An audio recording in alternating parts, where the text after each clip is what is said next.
আসসালামু আলাইকুম ওয়া রাহমাতুল্লাহি ওয়া বারাকাতুহু। সকল প্রশংসা মহান আল্লাহ তাআলার জন্য, আলহামদুলিল্লাহ। লাখো কোটি দরুদ রাসূলের উপর সাল্লাল্লাহু আলাইহি ওয়াসাল্লাম। সম্মানিত দর্শক শ্রোতা ভাই ও বোনেরা, আশা করি মহান আল্লাহ তাআলা আমাদের সবাইকে অনেক অনেক ভালো রেখেছেন, সুস্থ রেখেছেন, আলহামদুলিল্লাহ। সবাইকে পবিত্র জুমার শুভেচ্ছা এবং অভিনন্দন, সবাইকে জুমা মোবারক। তো আজকে আমাদের মূল আলোচনার বিষয় হলো মহান আল্লাহ তাআলা আল কোরআনের মধ্যে মানুষের যে অংশীদার, অর্থাৎ সম্পত্তিকে যে অংশীদার ছেলে এবং মেয়েদের যে বন্টন ভাগ বাটোয়ারা, এইটার মধ্যে যে মহান আল্লাহ তাআলা তারতম্য করেছেন, এইটার মূল কারণ কি, উদ্দেশ্য কি?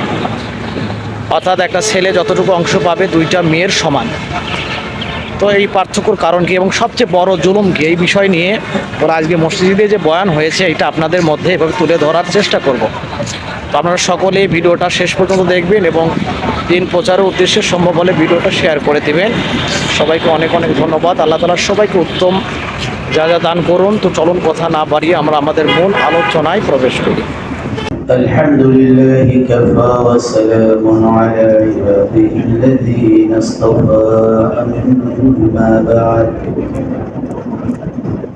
قال الله تبارك وتعالى في كلامه المجيد وفرقانه الحميد: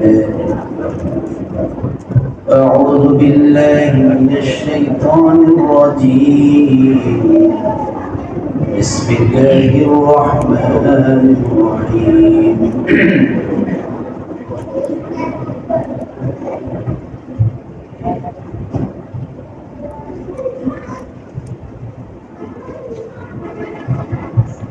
تلك القرى نقص عليك منها قائمة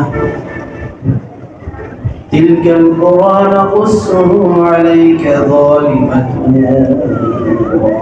والحصيد تلك القرى نقصه عليك وهي ظالمة فهي خاوية على عروشها وبئر معطلة قصر مشيد. وقال تعالى: إنا أعتدنا للظالمين نارا أحاط بهم سرادقها وإن يستغيثوا يغاثوا بماء كالمهل. وقال رسول الله صلى الله عليه وسلم: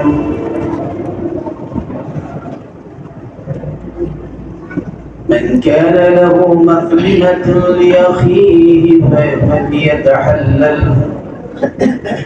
إلى آخر الحديث. وقال عليه الصلاة والسلام: الظلم ظلمة يأتي يوم القيامة، أو كما قال عليه الصلاة والسلام: إن الله وملائكته يصلون على النبي يا أيها الذين آمنوا صلوا عليه وسلموا تسليما.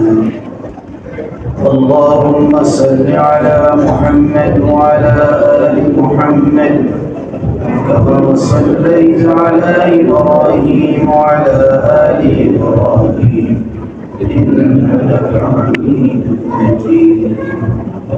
اللهم بارك على محمد وعلى آل محمد كما باركت على إبراهيم وعلى آل إبراهيم إنك حميد مجيد. سبحان الله والحمد لله لا إله إلا الله والله أكبر ولله الحمد. سبحان الله والحمد لله ولا إله إلا الله والله أكبر. سبحان الله والحمد لله لا إله إلا الله والله أكبر. لا إله إلا الله محمد رسول الله صلى الله عليه وسلم. সম্মানিত হাজিরিন,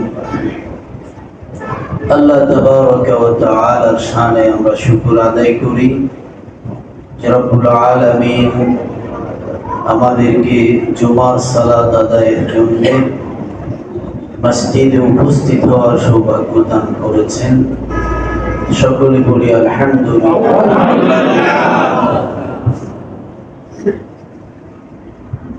আল্লাহ সুবহানাহু ওয়া তাআলার দরবারে আরো শুকর আদায় করি এই জুমার সালাত আদায়ের সুবাদে কোরআন সুন্নাহ থেকে কিছু কথা বলা এবং শোনা সুযোগ আল্লাহ তাআলা করে দিয়েছেন। আবারও শুকর আদায় করি আলহামদুলিল্লাহ। কুরআনুল হাকীমের ব্যাপারে আল্লাহ সুবহানাহু ওয়া তাআলা বলেছেন হুদাল লিন-নাস, আর এক জায়গায় বলেছেন হুদাল লিল মুত্তাকিন। কোরআন ছাড়া হেদায়েত লাভ করা, হেদায়েত প্রাপ্ত হওয়া, সঠিক পথের সন্ধান আল্লাহ তাআলা এবং রাসূল সাল্লাল্লাহু আলাইহি ওয়াসাল্লামের সন্তুষ্টির পথে নিজের জীবনকে পরিচালিত করা কোনোভাবেই সম্ভব নয়। এই দিক নির্দেশনা নীতিমালা গ্রহণ করতে হবে কোরআনুল হাকীম থেকে। যেন আল্লাহ তাআলা হুদাল লিন-নাস, এই কোরআন, এই মহা গ্রন্থ আল কোরআন হচ্ছে গোটা মানবতার, বিশ্ব মানবতার জন্য হেদায়েত, পথের দিশা দানকারী। আর শুরুতেই বলেছেন হুদাল লিল মুত্তাকিন, যা মুত্তাকিনদের জন্য হেদায়েত। আর মুত্তাকিন কারা, এদের কয়েকটা গুণ এখানে উল্লেখ করা হয়েছে।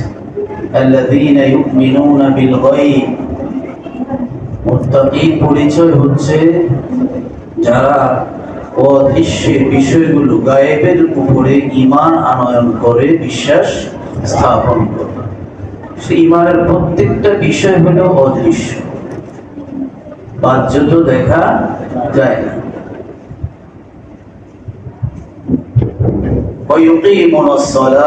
দ্বিতীয় গুণ হচ্ছে তারা সালাত কায়েম করে, নামাজ কায়েম করে, নামাজ সহি শুদ্ধভাবে যথাযথভাবে আদায় করে। কায়েমের আরেকটা অর্থ হচ্ছে নিজেরাও নামাজ সালাত আদায় করে, অন্যকেও সালাত আদায়ের প্রতি উদ্বুদ্ধ করা। কি একটি হলো গায়েবের উপর ঈমান আনয়ন করা, সালাত কায়েম করা। আল্লাহ তাআলা প্রদত্ত রিজিক, সম্পদ আল্লাহ তাআলার সন্তুষ্টির পথে ব্যয় করা। তিন, একটা হলো আল্লাযীনা ইউমিনুনা বিমা উনজিলা ইলাইকা ওয়া মা উনজিলা মিন ক্বাবলিক, যারা আসমানি কিতাবসমূহ কোরআন এবং কোরআনের পূর্ববর্তী যেসব গ্রন্থ আল্লাহ তাআলা অন্যান্য নবী রাসূলদের উপর অবতীর্ণ করেছেন, আসমানি গ্রন্থসমূহের উপর, কিতাবসমূহের উপর ঈমান আনা, বিশ্বাস স্থাপন করা এবং আখিরাতের প্রতি ইয়াকিন, দৃঢ় বিশ্বাস রাখা, এগুলো হচ্ছে মুত্তাকিদের।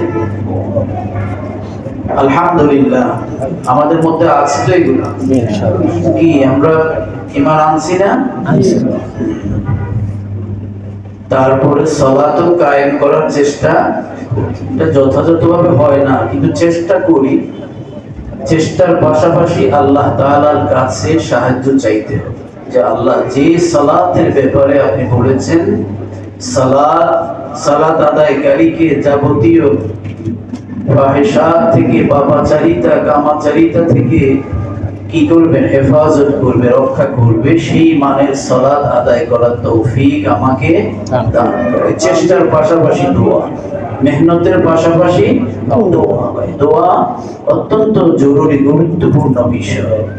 আপনি যেমন এই একটা গাছ লাগাইলেন, এটা হলো মেহনত, চেষ্টা। গর্ত করলেন, একটু মাটি, অন্য উর্বর মাটি এখানে আনলেন, তারপরে গাছের চারাটা রোপণ করলেন, এটা হলো চেষ্টা, মেহনত। আর মাঝে মাঝে এই গাছের গোড়ার মধ্যে কি একটু পানিও দিতে হয়। তো এই পানি, এটা হলো দোয়া। দোয়াটা নিলো বলে না দিলে এক সময় কি 2-3 দিন পরে এই গাছটা বা চারাটা কি সম্পূর্ণ শুকিয়ে এটা পড়ে যাবে। আর এটা পানি দিবেন, এবার আস্তে আস্তে আস্তে আস্তে এটা তাজা হবে, বাড়তে থাকবে, এরপর শাখা প্রশাখা হবে, পাতা গজাবে, ইত্যাদি ইত্যাদি। তো ঠিক আমাদের চেষ্টার আমলের পাশাপাশি দোয়া করতে হবে। এই জন্য ফরজ দেখেন সালাতের সালাম ফিরানোর পরে কি করতে হয়? আস্তাগফিরুল্লাহ, আল্লাহু আকবার, আস্তাগফিরুল্লাহ, আস্তাগফিরুল্লাহ, আস্তাগফিরুল্লাহ। আমি তো ভালো আমল করলাম, এখানে এই সবচেয়ে উত্তম আমলটা শেষ করার পরে আমাকে বলতে হচ্ছে কি আস্তাগফিরুল্লাহ, আল্লাহ আমি ক্ষমা চাই, আমাকে মাফ করেন, আমাকে মাফ করেন। আমরা তো খারাপ কিছু দেখলে কি বলি আস্তাগফিরুল্লাহ অথবা নাউযুবিল্লাহ, ঠিক না? খারাপ কোনো কিছু কথা শুনলে, খারাপ কোনো কিছু কোনো দৃশ্য দেখলে বা খারাপ কোনো পরিস্থিতি, ঝগড়া ফাসাদ এগুলো দেখলে আমরা কি বলি কি আস্তাগফিরুল্লাহ অথবা নাউযুবিল্লাহ। নামাজের সালাম ফিরানোর পরেও বলতে হবে কি আস্তাগফিরুল্লাহ, আস্তাগফিরুল্লাহ, আল্লাহ আমাকে মাফ করে দিন। অর্থ হলো আল্লাহ আপনি যেই নামাজে আপনি সন্তুষ্ট হন, রাসূল সাল্লাল্লাহু আলাইহি ওয়াসাল্লাম, সাহাবায়ে কিরাম, আপনার প্রিয় বান্দারা, মাহবুবরা যেভাবে সালাত আদায় করেছে আমি সেভাবে করতে পারিনি। আপনি যেভাবে বলেছেন এইভাবে সালাত আদায় করা আমার পক্ষে সম্ভব হয়নি। সুতরাং আমার যে কমতি, ত্রুটি, বিচ্যুতি, ঘাটতি, এই জন্য আমাকে আস্তাগফিরুল্লাহ, আমি ক্ষমা চাই, আমাকে ক্ষমা করে দিন। এটাও দোয়ার মধ্যে শামিল। এরপরে আমরা বলি আল্লাহুম্মা আনতাস সালাম ওয়া মিনকাস সালাম তাবারাকতা ইয়া যাল জালালি ওয়াল ইকরাম। দোয়া পড়ি। রাসূল সাল্লাল্লাহু আলাইহি ওয়াসাল্লাম অনেক রকমের আমল করেছেন। আমরা তো এখন আমাদের সালাম ফিরে আস্তাগফিরুল্লাহ, আল্লাহুম্মা আনতাস সালাম ওয়া মিনকাস সালাম তাবারাক বিরহমাতিকা। এক দোয়া হলো, এটা তামাশা। হাত উঠে না নামাজ, বিনয় নম্রতার সঙ্গে, দীনতাহীনতার সঙ্গে দীর্ঘ সময় ধরে আল্লাহ সুবহানাহু ওয়া তাআলার কাছে দোয়া করতে হবে। মাঝে মাঝে ইজতিমাই সম্মিলিত দোয়া এটাও প্রয়োজন, কিন্তু অধিকাংশ সময়ে ইনফিরাদি, ইন্ডিভিজুয়াল, ব্যক্তিগতভাবে আল্লাহ সুবহানাহু ওয়া তাআলার কাছে আমাদের দোয়া করতে হবে। দোয়ার মাধ্যমে বান্দা এবং আল্লাহর সঙ্গে একটা শেয়ারিং হয়, পরামর্শ হয়। আমি দোয়ার বান্দা, দোয়ার মাধ্যমে আল্লাহর কাছে সাহায্য চাই, আল্লাহ আমাকে মাফ করে দেন, আমার এই কাজ যদি ভালো হয় আমাকে এই পথে অগ্রসর হওয়ার তৌফিক দান করে, আর এই কাজে, এই পথে যদি আমার অকল্যাণ থাকে দুনিয়া আখিরাতে, আল্লাহ এটা আমার থেকে দূরে সরায় রাখ, ওটার থেকে, ওই কাজ থেকে আমাকে দূরে সরায় রাখে। এভাবে প্রত্যেকটা কাজে আল্লাহ তাআলার সঙ্গে বান্দা পরামর্শ করবে, শেয়ার করবে, কি করবে, এবং আল্লাহ তাআলা সাহায্য কামনা করবে দোয়ার মাধ্যমে। তো যেটা বলতেছিলাম যে বাহ্যিক আমলের চেষ্টা, মেহনতের পাশাপাশি দোয়া করতে হবে। তো আমরা ঈমান আমাদের আছে আলহামদুলিল্লাহ, সালাত কায়েম করার চেষ্টা করি। তারপরে যেটা আল্লাহ তাআলার প্রদত্ত রিজিক থেকে, সম্পদ থেকে, যাকে আল্লাহ যতটুকু তৌফিক, সামর্থ্য দিয়েছেন, যার যার সামর্থ্য অনুযায়ী আল্লাহর পথে খরচ করার, দান সদকা করার চেষ্টা করি। আল্লাহ তাআলা আরো বেশি বেশি করার তৌফিক দান করেন, এবং সেই রকম সম্পদ, টাকা পয়সার দিক থেকে আল্লাহ তাআলা আমাদের মধ্যে ওয়াসাআত এবং বারাকাত দান করেন। সকলে বলি আমিন। কিতাব সমূহের উপর আমরা বিশ্বাস করি। এরপরে আখিরাত আছে, মৃত্যুর পরে আমাদের কবরের জিন্দেগি, এরপরে কিয়ামত, হাসর, হিসাব নিকাশ, পুরস্কার, তিরস্কার, জান্নাত, জাহান্নাম, এগুলো বিশ্বাস করি না? আল্লাহ তাআলা আমাদের এই বিশ্বাসকে আরো মজবুত করে দেন। সকলে বলি আমিন। এবং মুত্তাকিনের যে গুণাবলী এই কয়েকটি আয়াতে আল্লাহ তাআলা উপস্থাপন করেছেন, এই গুণাবলীগুলো যেন আমাদের মধ্যে পুরোপুরি এসে যায়, এবং এর বদৌলতে আমরা কুরআনুল হাকিম থেকে হিদায়াত গ্রহণ করতে পারি। আল্লাহ তাআলা আমাদেরকে সাহায্য করুন। সকলে বলি আমিন। ভাইরা আমার, আমি আজকে একটা বিষয় একটু ইঙ্গিত দিতে চাই আপনাদেরকে, আমাদের সময় তো কম। সেই বিষয়টা জুলম। কি জুলুম, আমরা বলি কি জুলুম। জুলুম শব্দের অর্থ হলো অত্যাচার, নিপীড়ন, নির্যাতন। আরেকটি অর্থ হলো যে কোনো বিষয়ের মালিক একজন, মানে এটা এই জন্য এটার হক, কিন্তু এই হকটাকে আমরা অন্যকে দিয়ে দেয়া, অন্যের হাতে, অন্যের কাছে অর্পণ করা, এটাও জুলুমের একটা অর্থ। বুঝেন নাই? জুলুম মানে এটার মালিক উনি, আমি ইনাকে না দিয়ে কি আরেকজনকে দিলাম, তাই এর জুলুম হলো না? হ্যাঁ।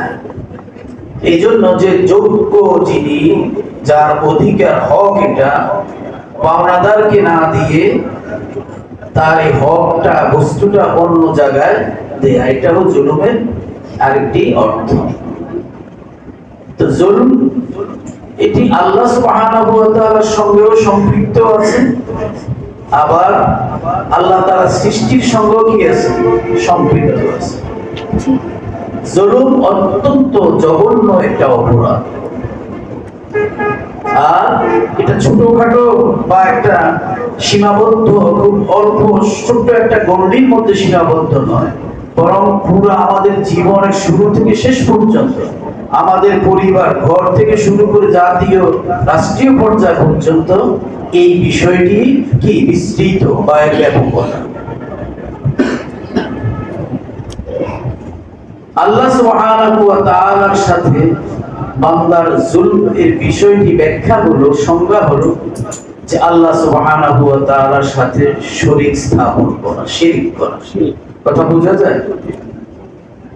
আল্লাহ তাআলার সঙ্গে শিরক করা, সেটা বিশ্বাসেও হতে পারে, আবার ইবাদত কাজের মাধ্যমেও হতে পারে। বিশ্বাস, যারা বিশ্বাস করেন যে হ্যাঁ আল্লাহ আমার স্রষ্টা, ঠিক আছে, আল্লাহ আমার হায়াতের মালিক, রিজিকের মালিক, এটাও হায়াতের মালিক, মৃত্যুর মালিক, মউতের মালিক। ইন্না সলাতি ওয়া নুসুকি ওয়া মাহইয়ায়া ওয়া মামাতি লিল্লাহি রাব্বিল আলামিন ইউখরিজুল হাইয়্যা মিনাল মাইয়িতি ওয়া ইউখরিজুল মাইয়িতা মিনাল হাইয়্যি ওয়া মা কানা লিনাফসিন আন তামুতা ইল্লা বিইذنিল্লাহ ইযা জাআ আজালুহুম লা ইস্তাখিরুনা সাআতান ওয়া লা ইস্তাকদিমুন। অসংখ্য আয়াত আছে কোরআনুল হাকীম। আল্লাহ হায়াতের মালিক, আল্লাহ আমাদের স্রষ্টা, কিন্তু দেখা যায় এর মধ্যে আমাদের কথা, আমরা তো এরকম বিশ্বাস করি এইরকম যে আমার চাকরি, আমার দোকান, আমার ফ্যাক্টরি, এটা আমাকে খাওয়ায়, এই যদি না হতো, না করতাম, তাহলে আমার কি, আমি বাঁচতাম না। তাহলে এইটা, এই যে আমার ভিতরে, বা যে কেউ এরকম ধারণা রাখে, এরকম চিন্তা করে, তো এটা শিরকের অন্তর্ভুক্ত। আমাকে সব অবস্থা বলতে হবে যে না, আল্লাহ সুবহানাহু ওয়া তাআলা আমাকে, তিনি আমার রিজিক দাতা, আমাকে খাওয়ান।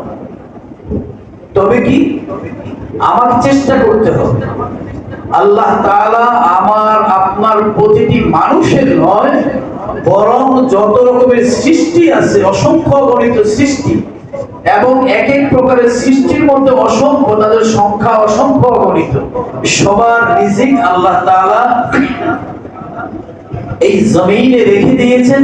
কিন্তু যার যারটা তাকে তার মেহনত, তার মেধা, তার শ্রম, সময় বিনিয়োগ করে, চেষ্টা করে এটা সন্ধান করে নিতে হবে।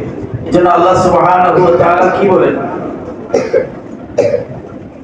ফান্তাশিরু ফিল আরদি ওয়াবতাগু মিন ফাদলিল্লাহ। এটা সূরা মুজাম্মিলও আছে, সূরা জুমাতেও আছে, আরো অনেক আয়াতে আছে যে তোমরা নামাজ শেষ হলে জমিনে ছড়িয়ে পড়ো, বের হয়ে যাও, এবং আল্লাহ সুবহানাহু ওয়া তাআলা তোমার জন্য যে রিজিক নির্ধারণ করে রেখেছেন, এটা তুমি শ্রম, সময়, মেহনত দিয়ে এটা তুমি তালাশ করো, অন্বেষণ করো। সুবহানাল্লাহ। সুতরাং আমাকে, আপনাকে, প্রতিটি মানুষকে চেষ্টা করতে হবে, কিন্তু আর বিশ্বাস থাকবে এটা যে আমার চেষ্টার কারণে, আমার এই সম্পদ বা এই প্রতিষ্ঠানের কারণেই আমি বেঁচে আছি, নাহলে আমার উপায় থাকে না। আমি মেহনত করব, কিন্তু বিশ্বাস রাখতে হবে যে আল্লাহ সুবহানাহু ওয়া তাআলার তরফ থেকে তিনি তার রহমত, তিনি তার ব্যবস্থাপনা আমাকে রিজিক দান করেন। অনেক সময় মেহনত করলেও কিন্তু সেখান থেকে পাওয়া যায় না, কি বলে ঠিক? কিন্তু একজন কৃষক 6 মাস 7 মাস মেহনত করে ফসল, সেখানে ফসল লাগালো, এটার পরিচর্যা করলো, এর পিছনে মেহনত করলো, এর যত রকমের কি বলে পরিচর্যা দরকার সবকিছু সে করলো। ধানও কিন্তু তার ফসলও তার সামনে সে দেখার একেবারে দেখলো, দেখে খুব শেষে আনন্দিত, আমি আর 1 সপ্তাহ পরে 15 দিন পরে ফসল উঠাবো, এইরকম একটা চিন্তা ভাবনা। কিন্তু আল্লাহ সুবহানাহু ওয়া তাআলার হুকুম এমন একটা প্রাকৃতিক দুর্যোগ দেখা দিল যে তার ফসল সমূলে একেবারে কি হয়ে গেল, বিনষ্ট হয়ে গেল, ধ্বংস হয়ে গেল। পুরো ঠিক কিনা? তার 7 মাস 6 মাসের মেহনত আল্লাহ সুবহানাহু ওয়া তাআলা যদি কোনো কারণে আযাব দেন, সেখানে গজব দেন, কোন ঝড় শিলাবৃষ্টি নাজিল করে, তার মুহূর্তের মধ্যে 7 মাস 6 মাসের মেহনত কি হয়ে যাবে, নিশ্চিহ্ন ধ্বংস হয়ে যাবে। অনেকে অনেক টাকা ইনভেস্ট করে প্রতিষ্ঠান করলো, দোকান দিল, মার্কেট দিল, এমন হলো তার এবার একটা পরিস্থিতি পরিবেশ তৈরি হয়ে গেল, দেশের কি বলে দেশের অবস্থা সম্পূর্ণ আমূল পরিবর্তন হয়ে গেল, যার কারণে তার ব্যবসাটা সম্পূর্ণ কি হয়ে গেল, মা খেয়ে গেল। সে লাভের পরিবর্তে যে যা বিনিয়োগ করেছে সেটাও তার কি ইনভেস্টটাও ধ্বংস হয়ে গেছে। এরকম হয় না ভাই? হয়।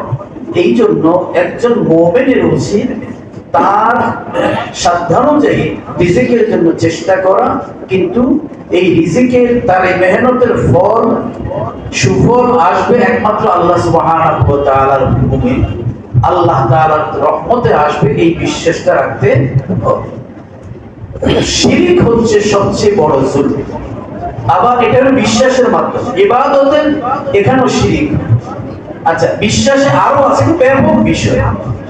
আমি মনে করি যে আল্লাহ তাআলা সবকিছুর মালিক, ঠিক আছে, আমার ইবাদতের মালিক, আমার হায়াতের মালিক, আমার স্রষ্টা, আমার রিজিকের মালিক, কিন্তু আইনদাতা হিসেবে মানে দেশ চলবে, আমার সমাজ চলবে, এটা আল্লাহ সুবহানাহু ওয়া তাআলার কোরআন থেকে নেওয়া যাবে না। এটা আমার দেশীয় যে আইন, সেই অনুযায়ী আমার রাষ্ট্র চলবে, আমার সমাজ চলবে, আমার আইন চলবে, আদালত চলবে, শিক্ষা ব্যবস্থা চলবে, মেল ফ্যাক্টরি সবকিছু মানুষের বানানো আইন দিয়ে, মানুষের বানানো নীতিমালা দিয়ে চলবে। এখানে আর কি আল্লাহ সুবহানাহু ওয়া তাআলার কোরআন থেকে কিছু নেওয়া যাবে না। এটা তো স্পষ্ট বড় শিরক। নাউজুবিল্লাহ। আমি আমার কথা বুঝাইতে পারি? সবকিছুই আল্লাহ থেকে নিব, কোরআন থেকে নিব, কিন্তু দেশ পরিচালনায়, সমাজ রাষ্ট্র পরিচালনায়, আমার শিক্ষা, চিকিৎসা, রাজনীতি, সমাজনীতি, অর্থনীতি, পররাষ্ট্রনীতি, স্বরাষ্ট্রনীতি, যত রকমের নীতি আছে একটা দেশ পরিচালনার জন্য, এর জন্য আইন কানুন নীতি বিধানের প্রয়োজন আছে না? এটা আবার কোরআন থেকে নেওয়া যাবে না, কারণ এটা এইসব নীতিমালা কোরআনে নাই। তাহলে তার ইমানই থাকবে। অর্থাৎ ওই সব কিছুর মধ্যে আল্লাহ আছেন, কোরআন আছেন, কিন্তু এই সাইডটার মধ্যে আল্লাহ নাই। তাহলে তো এখানে আমি আরেকজনকে বসাই দেব, এটা হলো শিরক। শিরক মানে অংশীদার। আমরা অনেক কেউ শেয়ার ব্যবসা করি না, শেয়ারের ব্যবসা করি, ব্যাংকের মালিক কিন্তু একজন না। বাংলাদেশে কোনো ব্যাংক দেখাইতে পারবে না যে একজন মালিক, এর মধ্যে কয়েকজন কি থাকে, ডাইরেক্টর থাকে, পরিচালক থাকে। ওই ডাইরেক্টরদের মধ্যে একটা বোর্ড হয়, বোর্ডের মধ্যে একজনকে চেয়ারম্যান বানায়। হ্যাঁ, এইরকম। আবার দেখা যায় 2 বছর 3 বছর পরে আবার ঘুরে ওইজনকে বাদ দিয়ে আরেকজনকে চেয়ারম্যান বানায়, কিন্তু মালিক একাধিক থাকে, 4 জন 5 জন 7 জন 8 জন 10 জন, বেশি থাকে। এইরকম কেউ ব্যবসা করলো, সে কয়েকজন কি নিল, পার্টনার নিল, এটাই হলো অংশ। কিন্তু আল্লাহ সুবহানাহু ওয়া তাআলা সৃষ্টির ব্যাপারে আর সারে কায়নাত পরিচালনার ব্যাপারে তার কোনো শরীক নাই, কোনো পার্টনার নাই। তিনি একক, লা ইলাহা ইল্লাল্লাহ মুহাম্মাদুর রাসূলুল্লাহ, লাউ কানা ফীহিমা আলিহাতুন ইল্লাল্লাহু লাফাসাদাতা।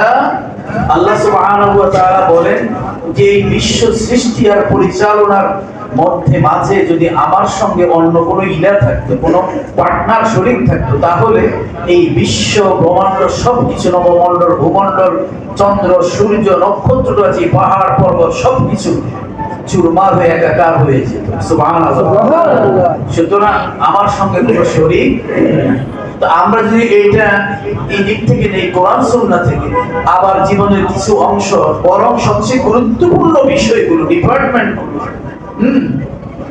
আমাদের সেগুলো যদি আমরা আবার আল্লাহ সুবহানাহু ওয়া তাআলার কোরআনকে, রাসূল সাল্লাল্লাহু আলাইহি ওয়াসাল্লাম সুন্নাতকে অ্যাভয়েড করে, ভায়োলেট করে যদি আমরা আমাদের মন মতো আমাদের বানানো আইন অনুযায়ী চালাই বা বিশ্বাস করি যে এটা এখান থেকেই চালাইতে হবে, এটা কোরআন দিয়ে চলবে না, তাই এটাও কি আল্লাহ সুবহানাহু ওয়া তাআলার সঙ্গে শরীক স্থাপন করা। এইজন্য আল্লাহ তাআলা বলেন আফাতুমিনুনা বিবা'দিল কিতাবি ওয়া তাকফুরুনা বিবা'দ فما جزاء من يفعل ذلك منكم إلا خزي في الحياة الدنيا ويوم القيامة يردون إلى أشد العذاب نعوذ بالله তোমরা কি এরকম বিশ্বাস করে এরকম ঠিক করে নিয়েছো মনে মনে যে বিবাদের কিতাব আল্লাহ তাআলা কিছু কোরআনের কিছু কিছু জিনিস তোমরা বিশ্বাস করবে এবং এটা আমল করবে, আবার কিছু কিছু জিনিস অবিশ্বাস করবে যেটা তোমার দৃষ্টি তোমার মনোভূত হয় না, তো ওটাকে তুমি বাদ দিবে, তাকফুরুনা বিবাদ, ওটাকে অস্বীকার করবে। এখানে আবার আরেকজনের তোমাদের বানানো, তোমাদের মস্তিষ্ক প্রসূত বানানো আইন এখানে নীতিমালায়, আইন কানুন নীতিমালা এখানে ফিট করবে, এইরকম কি তোমরা ঠিক করে নিয়েছো? এইরকম চিন্তা করো তোমরা? যদি এরকম তোমরা কেউ করো তাই জেনে রাখো তোমাদের জন্য এই দুনিয়াতেও কি অত্যন্ত লাঞ্ছনা, গঞ্জনা, তোমাদের জন্য অপমান, তোমাদের জন্য শাস্তি, এবং কিয়ামতের ময়দানে তোমরা আল্লাহ তাআলার সেই বানানো ভয়াবহ অগ্নিকুণ্ডে তথা জাহান্নামে নিক্ষিপ্ত হবে। অবশ্যই এটা তোমরা জেনে রাখো। নাউজুবিল্লাহ। দুনিয়াতেও শাস্তি, অপমান, আখিরাতে জাহান্নাম। দুনিয়াতে অপমান, আখিরাতে জাহান্নাম। সুতরাং এটাও শিরক। ইবাদতের মধ্যে শিরক সূক্ষ্ম ছোট্ট শিরক আছে। যেমন যে কেউ, আমার কথা আমি বলি, যে আমি নামাজ পড়ি, রোজা রাখি এই নিয়তে, বা আমি সাদকা করি, দান সাদকা করি মানুষের সামনে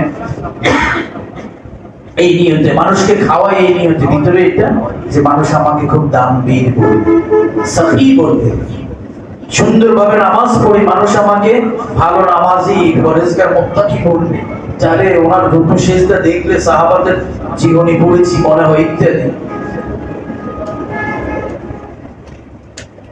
তো এই যদি মনোভাব হয় তাহলে আমি কি করলাম? এখানে আল্লাহ তাআলার সন্তুষ্টি একমাত্র আমার নিয়তের মধ্যে, একমাত্র আল্লাহ তাআলার সন্তুষ্টি উদ্দেশ্য হওয়া উচিত ছিল, কিন্তু আমি এখানে কি করলাম? আরেকজন আমাকে দানবীর বলবে, মানুষ আমাকে কি করবে? পরহেজগার, মুত্তাকি বলবে, এই জন্য আমি ইবাদত করি, দান সদকা করি, ইত্যাদি ইত্যাদি। এটাও শিরক। আবার এখানে মসজিদে এসে আল্লাহ সুবহানাহু ওয়া তাআলার কদমে সিজদা করি, আবার এরকম বিশ্বাস করি যে অমুক বাবা, অমুক মাজারে গিয়ে সেখানে যদি আমি সিজদা করি তাহলে কিন্তু আমার এই বিপদটা দূর হবে, আমার আশা পূরণ হবে। এইরকমও অ্যাক্সিডেন্ট মানুষ আছে না নাই? এখানেও সিজদা করি, মাজারে গিয়েও সিজদা করি। বরং ওদের বেশি ভাগই হইলো আল্লাহ তাআলাকে সিজদা করার থেকে ওখানে মাজারে সিজদা করা, তার পীরের পায়ে, বাবার পায়ে সিজদা করা, বাবার কাছে কিছু চাওয়া, ওটাকে বেশি গুরুত্বপূর্ণ মনে করে। ঠিক কিনা বলেন?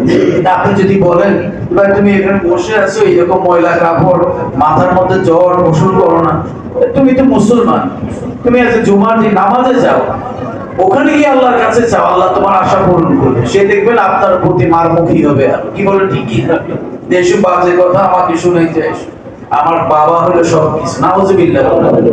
এটা শিরক হলো না? এইজন্য আল্লাহ সুবহানাহু ওয়া তাআলা কোরআনুল হাকিমে আল্লাহ তাআলার এক প্রিয় বান্দা লোকমান হাকিম ওনার ছেলেকে উদ্দেশ্য করে যে উপদেশ দিয়েছেন, প্রথম উপদেশটাই হলো, প্রথম নসিহা হলো, ইয়া বুনাইয়া লা তুশরিক বিল্লাহি ইন্নাশ শিরকা লাযুলমুন আযীম। যে আমার ছেলে শোনো শোনো, তুমি কখনো আল্লাহ তাআলার সঙ্গে শিরক করবে না, কারণ শিরক হলো সবচেয়ে যুলমুন আযীম, সবচেয়ে বড় জুলম। আল্লাহু আকবার বলি। সবচেয়ে বড় জুলম হলো শিরক করা। কার সঙ্গে? আল্লাহ তাআলার সঙ্গে। কারণ আমার সিজদা, আমার সালাতের, আমার যাবতীয় ইবাদতের একমাত্র মালিক একজন, তিনি কে? আল্লাহ। তা আমি কি করলাম? আল্লাহকে সিজদা না করে মাজারে গিয়ে সিজদা করলাম। আইনদাতা, বিধানদাতা, সবকিছুর মালিক একমাত্র আল্লাহ। ইনির হুকমু ইল্লা লিল্লাহ, ইনিল হুকমু ইল্লা লিল্লাহ। বিধান আইন দিতে পারেন একমাত্র একজন, তিনি কে? আল্লাহ। কিন্তু আমি যদি ব্রিটিশ আইনে সবকিছু আমার আদালত চালাই, দেশ চালাই, আমি যদি আমাদের মন করা যারা আইনজ্ঞ তাদের বানানো আইন মতে, বিধান মতে আমি সংবিধান রচনা করি, তাহলে তো এটা আল্লাহর সঙ্গে শিরক। এই ইবাদতে বিশ্বাসে আল্লাহর সঙ্গে শরীক স্থাপন করা, এটা হলো সবচেয়ে বড় জুলুম। কারণ আইনদাতা একজন, আর আমি তাকে বাদ দিয়ে, আল্লাহ তাআলাকে বাদ দিয়ে আমি মানুষের বানানো আইন অনুসরণ করলাম, সেটা মেনে চললাম, সেটাই আমার আদালতে সর্বস্তরে আমি এটাকে প্রতিষ্ঠিত করলাম, এস্টাবলিশ করলাম। তাহলে আল্লাহর আইনটাও আমি কি করলাম? অবজ্ঞা করলাম, এমনকি অস্বীকার করলাম। আল্লাহ সুবহানাহু ওয়া তাআলা দেখেন কোরআনুল হাকিমে, মা বাবার সম্পদের অংশ ছেলেকে যতটুকু দিয়েছে মেয়েকে অর্ধেক দিয়েছে। ছেলে যতটুকু পাবে মেয়ের অর্ধেক পাবে, এর অর্ধেক, অর্থাৎ দুই বোন যেটা পাবে এক ভাই সেটা পাবে। আচ্ছা, আপনারা এখন সাধারণত, কিন্তু এটা তো কেউ যদি বলে এসে কোনো নারীবাদী, কোনো আমাদের সে কি বলে এরকম হিউম্যানিটি, মানবতার নামে বিভিন্ন সংগঠন আছে, তারপরে সুশীল সমাজ আছে, তারা যদি এসে বলে ভাই এটা দেখো কেমন আইন হলো কোরআন, অথচ এই আইনটা কোনো ফিগার কিতাবে হাদিসে যাওয়ার দরকার নাই, সরাসরি কোরআনুল হাকিমে এই বিধানটা, মানে ফরায়েজ, সম্পদ ওয়ারিস কিভাবে ভাগ হবে, এই বিধানটা সরাসরি কোরআনে আসছে এবং একেবারে একটা পৃষ্ঠারও বেশি পুঙ্খানুপুঙ্খ।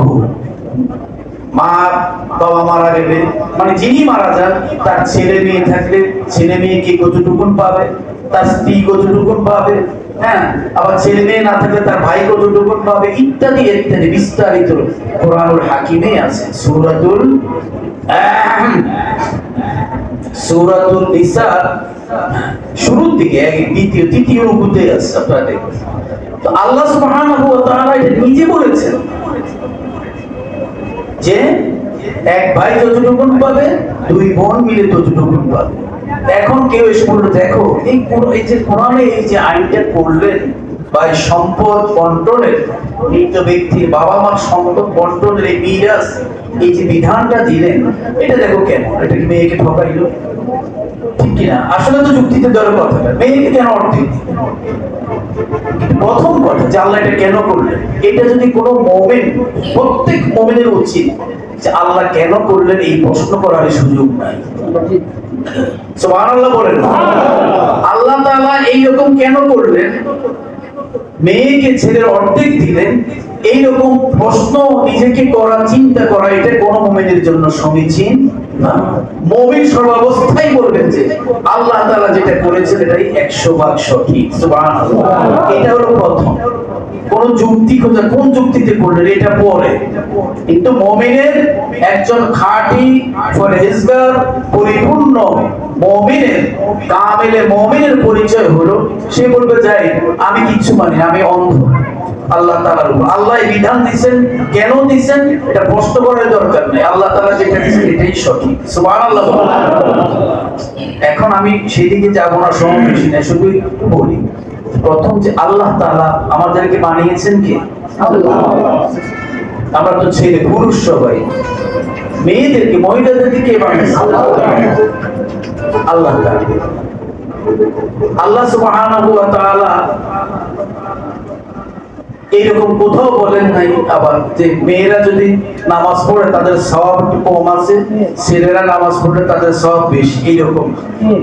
ومن يعمل من الصالحات من ذكر أو أنثى وهو مؤمن فلنحيينه حياة طيبة ولنجزينهم أجرهم بأحسن ما كانوا يعملون।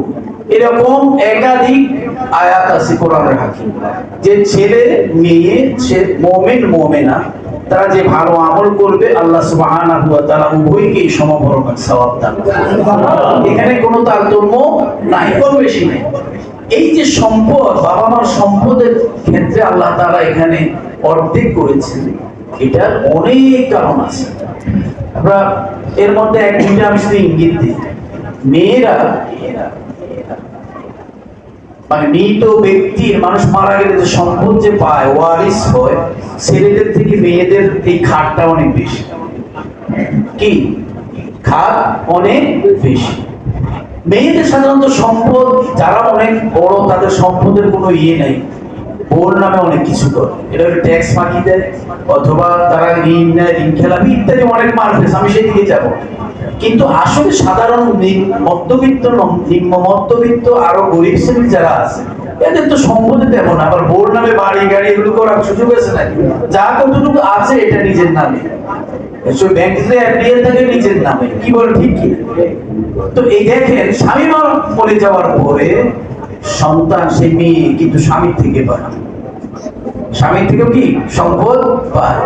বাবা মারা গেলে বাবার থেকে পায়, আর মা মারা গেলে মার যদি সম্পদটা, সেখান থেকেও মেয়ে পায়।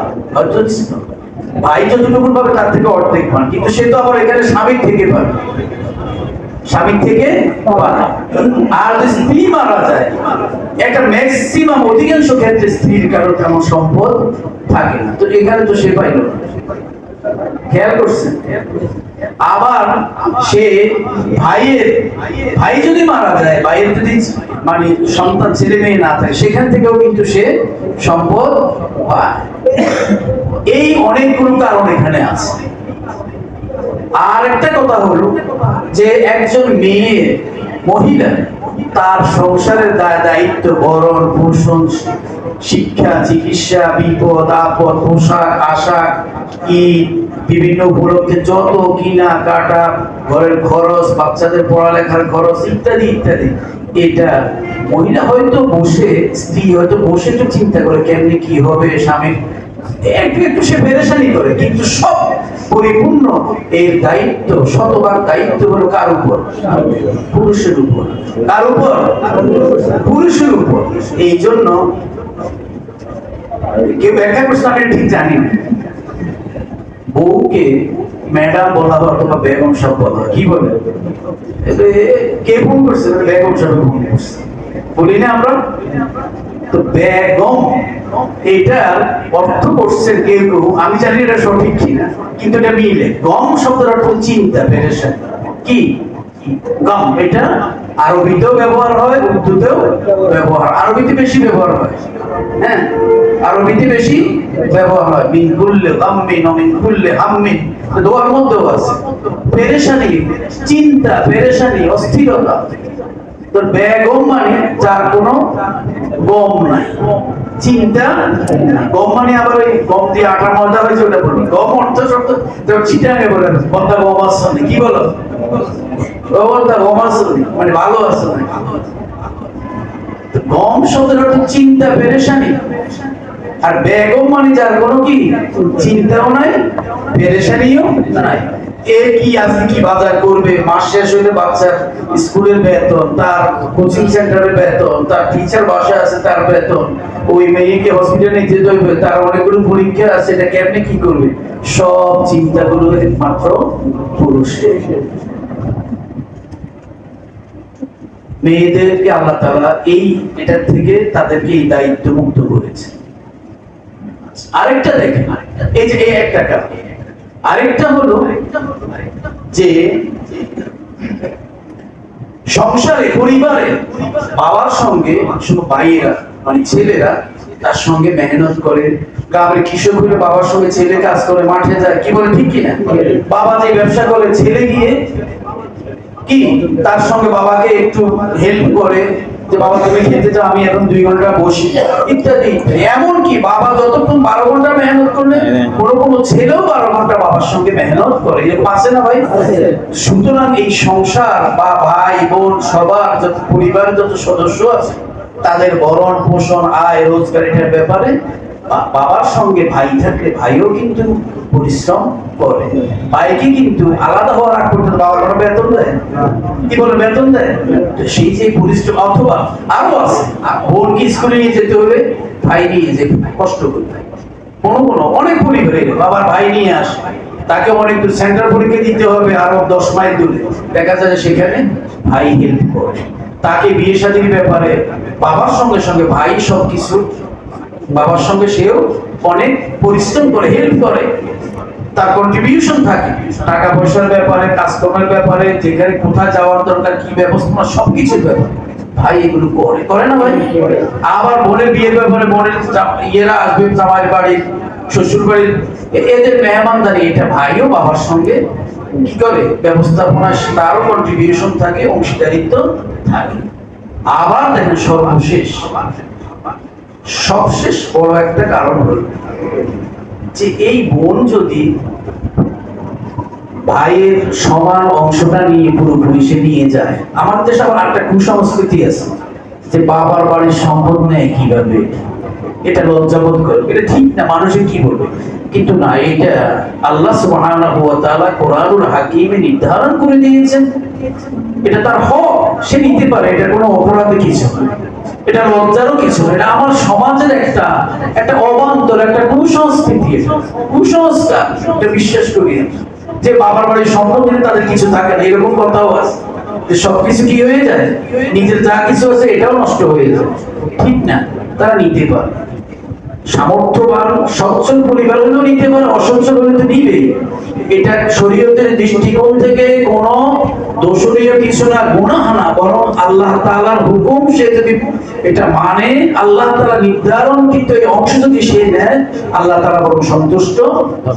হ্যাঁ, সে যদি নেয়ার পরে যে আমি 10 টাকা বলে যাও ভাই তুমি অনেক কষ্ট করছো, তোমাকে 5 টাকা দেবে, তার ব্যাপার, কিন্তু সে পুরোটা নিলেও কোনো গুনাহ হবে না, বরং সে আল্লাহ তাআলার শরীয়তকে অনুসরণ করবে।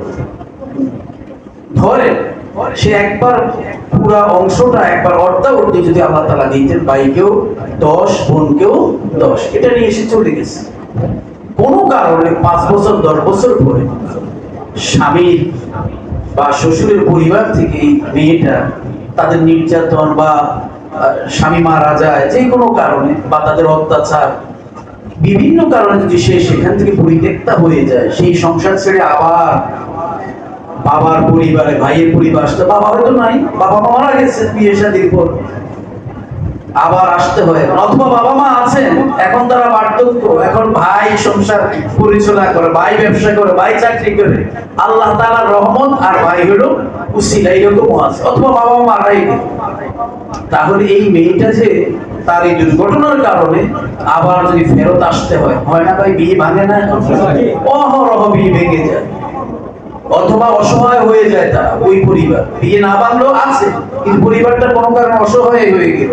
বিভিন্ন সময়ে বিভিন্ন ইস্যুতে এই বোন ভাইয়ের পরিবারের ভাইয়ের কাছে আবার দ্বারস্থ হতে হয় সাহায্যের জন্য, অথবা ভাই সবকিছু ঠিক আছে, কোনো অভাব অনটন নাই, কিন্তু তাদের ফ্যামিলির, শ্বশুর বাড়ির পরিবার, ফ্যামিলির আত্মীয় স্বজন এখানে আসবে, এদের মেহমানদারি, এদেরকে কি করা, মেহমানদারি করা, তাদেরকে সন্তুষ্ট করা, হ্যাঁ, তাদেরকে শরীয়তের নির্দেশনা অনুযায়ী যা কিছু প্রয়োজন করণীয় এগুলো করা, এটাও সম্পূর্ণ ভাইয়ের উপর, কি বলে ঠিক কি?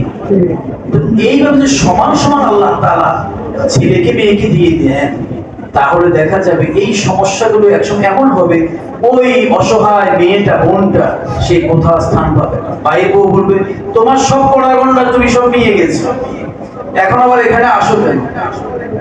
আরে ভাই, এটা তো গরিব ফ্যামিলি, যেটা হবে, যারা ধন সম্পদের, অঢেল ধন সম্পদের মালিক, তাদের পরিবারে আরো বেশি সমস্যা হয়ে গেল। তুমি এখন আসো কেন? মেহমানদারি করতে চায় না। বউ স্বামীকে বলে তোমার বোনকে এই বাড়িতে জায়গা দিও না, নাইলে আমি তোমার সংসার করবো না। এই ধরনের অনেক সমস্যা। তো আল্লাহ সুবহানাহু ওয়া তাআলা, এটা আল্লাহ তাআলার অসীম জ্ঞান হিকমতের মাধ্যমে এইভাবেই বন্টন করলে, ওয়ারিশ বা মিরাসটা যদি বন্টন করি আমি, এটাই ঠিক, এটাই মানব জাতির জন্য কল্যাণ বয়ে নিয়ে আসবে, এবং তাদের মধ্যে, পরস্পরের মধ্যে, ভাই বোনের মধ্যে কি বলে, মহাব্বত, ভালোবাসা, আত্মীয়তার বন্ধন, শান্তি, পরস্পরের প্রতি সহানুভূতিশীল হওয়া, এই ব্যবস্থাগুলো সুন্দর থাকবে, এগুলো কি মজবুত থাকবে, কায়েম থাকবে, অব্যাহত থাকবে। আল্লাহ সুবহানাহু ওয়া তাআলা তার অসীম জ্ঞান হিকমতের বদৌলতে তিনি সেই সুবাদে এই রকম বন্টনের ব্যবস্থা করেছেন। অথচ দেখেন, মুসলিম দেশ, এমনকি আমাদের দেশের মধ্যে হাত দেওয়া হয়েছে। এই আইন, এটা হলো কি এটা কি বলে সাম্য এখানে বজায় রাখা হয় না, এখানে মেয়েদের উপর জুলুম করা হয়েছে। নাউজুবিল্লাহ। তাইলে যদি মেয়েদের উপর জুলুম করা হয়েছে, আর এই বিধানটা যেহেতু কোরআনুল হাকিমে আসছে, তাহলে কোরআন কার কিতাব? বই এক একটা তো এক এক রকম। জি, কোরআন আল্লাহ তাআলার বিধান, কিতাব, গ্রন্থ। তো আল্লাহ সুবহানাহু ওয়া তাআলা এখানে জালেম। নাউজুবিল্লাহ বলেন। অথচ আল্লাহ তাআলা কোরআনুল হাকিমে অনেক বলেছেন, লা ইউজলামু ফালা তুজলামু নাফস ফালিয়াউমা নাফসুন শাইআন ওয়ালা তুজজাউনা ইল্লা মা কুনতুম তা'মালুন। আমি বলছি যারা পরিমাণ কারো প্রতি জুলুম করা আমি করি না। আল্লাহ তাআলা এখানে জুলুম করা হয়েছে, অবিচার করা হয়েছে, যে মেয়েদেরকে ঠকানো হয়েছে। নাউজুবিল্লাহ।